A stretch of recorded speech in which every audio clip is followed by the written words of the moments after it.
blistering barnacles, useless blinker. ശമ്പളം വാങ്ങി ഞൊട്ടി തിന്നിട്ട് ജോലി ചെയ്യാതെ സെൽഫ് ഡിഫൻസ് നോക്കിയ സ്കൗണ്ടറൽ. സാർ ആരെ പറ്റി പറയുന്നത്? എന്നെ തന്നെയാണോ? ആ പൗലോസ് അച്ഛന്റെ ബോഡി കണ്ടപ്പോ ആ മൊമെന്റിൽ അവനെ പൊക്കണമായിരുന്നു.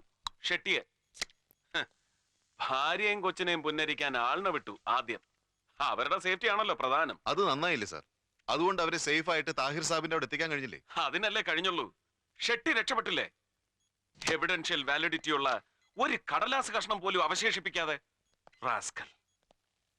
ഒരു യൂസ്ലെസ് റെയ്ഡ് നടത്തിയ നമ്മളൊക്കെ വിഡ്ഢികൾ. എന്താടോ കണ്ണും ഒന്നും കാണില്ലേ? സോറി സാർ, ജയിലറുടെ മെസ്സേജ് ഉണ്ട്. ചക്രമണി അവിടെ തന്നെ ഉണ്ടെന്ന്. No never. ആ ഇഡിയറ്റ് ലൈനിലുണ്ടോ ജയിലർ? വേണമെങ്കിൽ കണക്ട് ചെയ്യാം സാർ. വേണ്ട വേണ്ട സാർ, ചക്രപാണി ജയിലിലുണ്ടെന്ന് ജയിലർ തന്നെ ഉറപ്പിച്ചു പറഞ്ഞ സ്ഥിതിക്ക് നമ്മൾ എന്തിനു സംശയിക്കണം സാർ? സാർ, ആ പൗലോസ് ഒച്ചനെ പോലെ ഒരു നിസാറിനെ കൊല്ലാൻ എന്തിനാണ് ചക്രപാണി? സാർ, ആ കൊല നടത്തിയത് ചക്രപാണി തന്നെയാണെന്ന് ഇത്ര ഉറപ്പിച്ചു പറയാൻ എന്താണ് കാരണം? നമുക്ക് എവിഡൻസ് ഇല്ലല്ലോ. പൗലോസ് അച്ഛന്റെ പോസ്റ്റ്മോർട്ടം റിപ്പോർട്ട് വായിക്കേ. മൂർച്ചയേറിയ നീളമുള്ള ആയുധം കൊണ്ട് കഴുത്തു മുതൽ നെഞ്ചിലൂടെ ലങ്സും ലിവറും ഡയഫ്രോം കട്ട് ചെയ്ത് വിസറയിലെത്തി നിൽക്കുന്ന ആഴമേറിയ മുറിവ്. Close it and read this. Sir, ഇതാ റോയി അലക്സിന്റെ പോസ്റ്റ്മോർട്ടം റിപ്പോർട്ട് അല്ലേ? യാ. കോസ് ഓഫ് ഡെത്ത്, മരണകാരണം വായിക്കേ. നായ്ക്കളോ അതുപോലുള്ള മൃഗങ്ങളോ ഏൽപ്പിച്ച ആഴമേറിയ മുറിവ്, അതേ തുടർന്നുണ്ടായ bleeding. Anything more? Nothing sir. Dog bite. It's a close file. Reopen it. Take page number 7. Postmortem നടത്തിയ ഡോക്ടേഴ്സ് പോലും നിസ്സാരമായി തള്ളിയ പേജ് നമ്പർ 7 വായിക്കേ. മരണകാരണമല്ലെങ്കിലും കഴുത്തിൽ നിന്ന് ലങ്സിനെയും ലിവറിനെയും ടച്ച് ചെയ്ത് വിസറ വഴി കടന്നു പോകുന്ന മൂർച്ചയുള്ള ഏതോ ആയുധം കൊണ്ടുള്ള മുറിവ്. മൂർച്ചയേറിയ ഏതോ ആയുധം കൊണ്ടുള്ള മുറിവ്. See the similarities. പൗലോസ് അച്ഛന്റെയും റോയ് അലക്സിന്റെയും മൃതദേഹങ്ങളിൽ ഒരേ സ്പോട്ടിൽ ടച്ച് ചെയ്യുന്ന ഒരേ തരത്തിലുള്ള മുറിവുകൾ ഉണ്ടായിരുന്നു. മീൻസ് രണ്ട് കൊലപാതകങ്ങളുടെയും പിന്നിൽ മേർഡർ മോഡസ് ഓപ്പറാൻഡി റിപ്പീറ്റ് ചെയ്യുന്ന ഒരേ കൊലയാളി ഉണ്ടായിരുന്നു. Am I right? Yes sir. ചില കുറ്റവാളികൾ അങ്ങനെയാണ്. അവരുടെ ഒരു സാഡിസ്റ്റിക് വീക്ക്നെസ് ആവർത്തിക്കും. റോയ് മരിച്ചു എന്ന് ഉറപ്പാക്കിയിട്ടും ആ ശവശരീരത്തിൽ പോലും Chakrapani വെട്ടിയിരിക്കുന്നു. That is criminal schizophrenia. അതിവനുണ്ട് ചക്രപാണിക്ക്. Chakrapani തന്നെയാണ് റോയി അലക്സിനെ കൊന്നു എന്നുള്ളതിന് വല്ല തെളിവുണ്ടോ സാർ? അത് ഉറപ്പല്ലടോ സ്വാമി. അവന്റെ നാടക വാനിനെ റോയ് പിന്തുടരുന്നത് ശിവറാം കണ്ടല്ലോ. ഇതൊക്കെ ഒരു സ്ട്രോങ് എവിഡൻസ് ആണ് സാർ. എടോ പരമ, ഇത് കോടതിയല്ല. It's only an investigation procedure. ഇവിടെ ഇല്യൂഷൻസും ഇൻറ്റ്യൂഷൻസും ഇമോഷൻസും ഒക്കെ വാല്യൂബിൾ ആണ്. ഊഹാപോഹങ്ങൾക്ക് അതിൻ്റെതായ പ്രസക്തിയുണ്ടെന്ന് സാരം. മനസ്സിലാവുന്നുണ്ടോ? Yes sir. Then take the list. ഏത് ലിസ്റ്റ്? ഷെട്ടിയുടെ ഔട്ട് ഗോയിങ് ടെലിഫോൺ കോൾസിന്റെ ലിസ്റ്റ്. എന്താ ട്രേസ് ഔട്ട് ചെയ്തില്ലേ? Yes sir. സർ, എല്ലാ നമ്പറുകളും ട്രേസ് ഔട്ട് ചെയ്തു എക്സെപ്റ്റ് വൺ നമ്പർ, 356525. എന്തുകൊണ്ട് അത് ട്രേസ് ഔട്ട് ചെയ്തില്ല? അല്ല, ഇതൊരു അൺലിസ്റ്റഡ് നമ്പറാണ് സർ. ടെലിഫോൺ ഡയറക്ടറിയിലില്ല. സാർ, കോർട്ട് ഓർഡർ ഇല്ലാതെ എക്സ്ചേഞ്ച് ചെയ്യാൻ പറയത്തില്ല. 356525 unlisted. Come on, let's make it enlisted. Sir, എങ്ങനെ? ഇമ്മീഡിയറ്റ് കോർട്ട് ഓർഡർ ഉണ്ടാക്കും അല്ലേ സാർ? എടോ സാമി, വെറുതെ തലച്ചോറ് വൃത്തികേടാക്കല്ലേ. നമ്പർ നമുക്കറിയില്ലേ? Just dial the number and find out. That's all. Yes sir.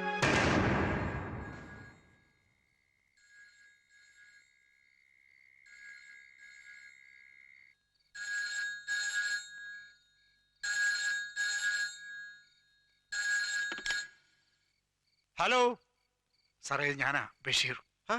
ബഷീറോ? നീ ഇത് എവിടെ നടാ പോയി? ഞാൻ എന്നാലും എന്റെ ചെറുക്ക, നീ ഒരുമാതിരി മറ്റേടത്തെ മുങ്ങലല്ലേ മുങ്ങിയത്. നിന്നെ കാണാനില്ലെന്ന് കണ്ടപ്പോഴേ മൂപ്പര് ചക്രപാണിയെ ജയിലിൽ നിന്ന് വരുത്തി പൗലോസച്ചനെയും കാച്ചിയിട്ട് സകുടുംബം മുങ്ങി. എന്നെ പോക്കണം കേട മനുഷ്യനെ. ഉള്ള വേണ്ടാതിനല്ല ഫോണിൽ കൂടെ വിളിച്ചു കൂന്നേ. അത് നേരാ. എന്നാ വേണ്ട, പറഞ്ഞതിങ്ങി എടുത്തിരിക്കുന്നു. നീ ഇപ്പൊ എവിടുന്നാ? മുതലാളി എവിടെ ഉണ്ട് സാർ? അത് കൊള്ളാം. അതങ്ങനെ എന്നോട് പറയോ? ചക്രപാണിയോ? അതൊക്കെ ആലീസിന്റെ ഡിപ്പാർട്ട്മെന്റാ. നീ ഇപ്പൊ എവിടുന്നാ അത് പറ.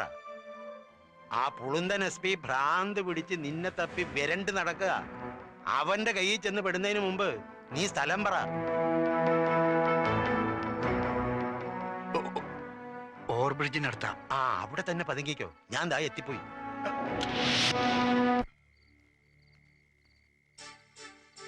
എടിയേ, ഇരുട്ടുവാക്കൻ ഈ കോലത്തിൽ എന്നെ ആരെങ്കിലും കണ്ടാ തിരിച്ചറിയുമോടി? ശ്ശോ, ഇങ്ങനൊരു മക്കുണൻ ഇരുട്ടുവാക്കിനെന്നല്ല നട്ടപ്പുറ വെയിലത്ത് പോലും ഒരവനും കണ്ടാ മനസ്സിലാവത്തില്ല.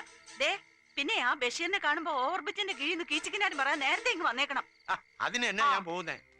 ആ പിന്നെ ആ, ഇത് ഞാൻ നേരം വെളുക്കുന്നതിന് മുമ്പ് ഇങ്ങ് എത്തിയാലേ വണ്ടിയെ തന്നെ കിടന്ന് ഉറങ്ങിക്കണം. ബാക്കിയുള്ളവർക്കൊന്നും ഉറങ്ങാനുള്ളതാ.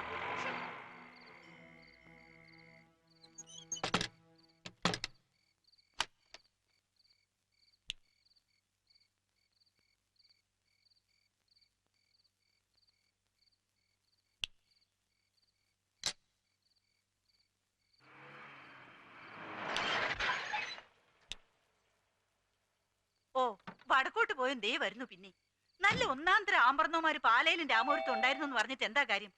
എനിക്ക് ഈ മുതുപോത്തിനെയാണല്ലോ കർത്താവ് നീ വിധിച്ചത്. അയ്യോ, സാരായിരുന്നോ? ഇവിടുത്തെ പുള്ളിക്കാരനാണെന്ന് കരുതിയാ ഞാൻ ഏതാണ്ട് പോകണങ്കേട് വിളിച്ചു പറഞ്ഞത്. എന്നാ സാറേ ഈ നേരത്ത്? അത് പിന്നെ അകത്തേക്ക് അല്ല, അകത്തേക്ക് വന്നോട്ടെ. അത് പിന്നെ ചോദിക്കണോ സാറേ? ഷോ, എന്നാലും എന്റെ സാറേ, എന്നാ ഒരു വരവായിപ്പോയി ഇത്. മണി എത്രയെന്നാ വിചാരം? 2 കഴിഞ്ഞു. അത് ഞാൻ ഇപ്പൊ പുറത്തു പോകുന്ന സാറിന് ഇത്ര കൃത്യമായിട്ട് എങ്ങനെയാ മനസ്സിലായത്? അത് ദൈവാനുഗ്രഹം. ഈ ബീറ്റ് പോലീസുകാരെ ചെക്ക് ചെയ്യാൻ ഒരു എമർജൻസി റൗണ്ടിന് ഇറങ്ങിയതാ ഞാൻ. പെട്ടെന്ന് ബ്രെയിനിൽ ഒരു ക്ലെയർ അടിച്ചു. റൂട്ട് മാറ്റി ബ്രെയിൻ വേവ് കറക്റ്റ് ആയി. അല്ല, മൂപ്പർ എവിടെ പോയതാ ഈ നേരത്ത്? ഷോ, എന്തൊരു മനപ്പൊരുത്തം. ബീറ്റ് പോലീസുകാരെല്ലാം കള്ളന്മാരാന്ന് പറഞ്ഞ് പുള്ളിക്കാരനും അതിന് തന്നെ പോയതാന്നേ. Very good, very good. അന്ന് ചാർജ് എടുക്കാൻ വന്നപ്പോ മൊത്തം ഒരു വരട്ടി അത് ഞാൻ ഉപദ്രവിക്കാതെ വെറുതെ വിട്ടേച്ച് എന്റെ അടുത്ത് വന്ന് ഒതുക്കത്തി പറഞ്ഞില്ലായിരുന്നോ, ദിസ് ഫോർ യു എന്ന്? അത് ഭംഗിവാക്കല്ലായിരുന്നെന്ന് ഇപ്പഴാ ശരിക്കും എനിക്ക് വിശ്വാസമായത്. മിസ്സസ് ആലിസ് ജോൺ വെർഗസിന് സ്വന്തമായിട്ടൊരു ഡിപ്പാർട്ട്മെന്റ് ഉണ്ട്, ഹൈഡ് ആൻഡ് സീക്ക് ഡിപ്പാർട്ട്മെന്റ്.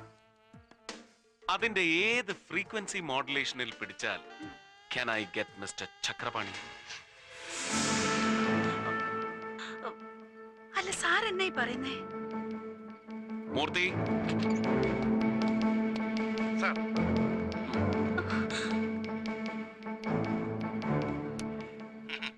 അതൊക്കെ ആലീസിന്റെ ഡിപ്പാർട്ട്മെന്റാ. ആ, നീ ഇപ്പൊ എവിടെന്നാ? അത് പറ. അത് പറ, എവിടുന്ന്? അതങ്ങ് പറ മോളെ.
മേക്കപ്പ് ഇത്തിരി ഓവറായി അല്ലേ?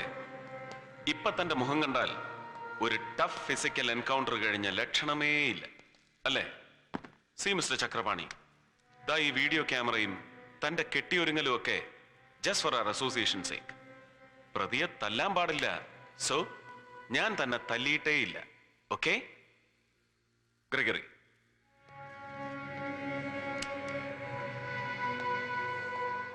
ജാമ്യം ലഭിക്കില്ലെന്നും ശിക്ഷ ഉറപ്പാണെന്നറിഞ്ഞിട്ടും റഹീം ഹാജി കൊലക്കുറ്റം ഏറ്റെടുക്കാൻ നീ എങ്ങനെ ധൈര്യപ്പെട്ടു?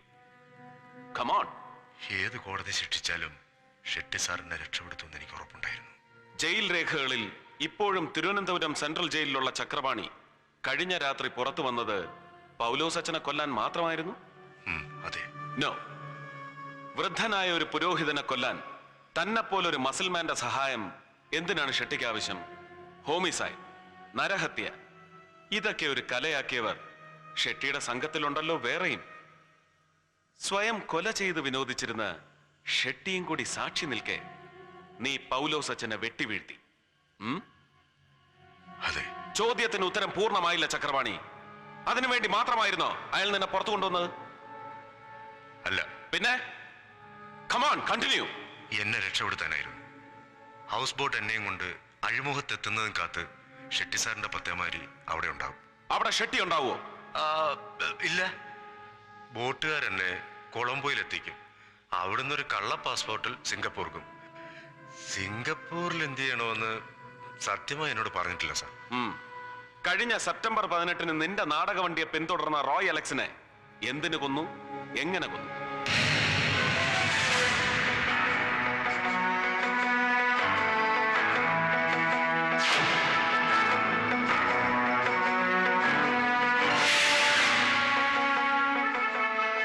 റോയ് റഹീം ഹാജിയുടെ ആളാണെന്ന് ബഷീർ പറഞ്ഞ് ഷെട്ടി അറിഞ്ഞിരിക്കും അല്ലേ? അതെ. മലയാളം വൃത്തിയായി വായിക്കാൻ പോലും അറിയാത്ത ചക്രപാണി എന്ന പഴയ കട്ടൻ വലിക്കാരനെ അക്കാഡമി അവാർഡ് ജേതാവായ നാടക സംവിധായകനാക്കി ഷെട്ടി മാറ്റിയത് വിദേശ നാണ്യം ശേഖരിക്കാനുള്ള മറയായിട്ടായിരിക്കും അല്ലേ? ധാരാളം എക്സ്പോർട്ട് ബിസിനസ് ഉള്ള നരേന്ദ്ര ഷെട്ടിക്ക് വിദേശ നാണ്യത്തിന് യാതൊരു ക്ഷാമവും ഉണ്ടാവില്ലെന്നറിയാം. എന്നിട്ടും ബാങ്ക് റേറ്റിലും വളരെ ഉയർന്ന തുക കൊടുത്ത് ഡോളറുകൾ വാങ്ങിക്കൂട്ടി പുറത്തേക്ക് കടത്തിയിരുന്നത് ആരാണ്?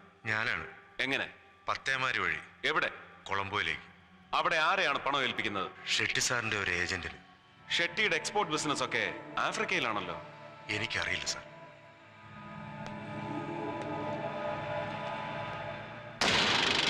ഇതെന്താണെന്ന് അറിയോ?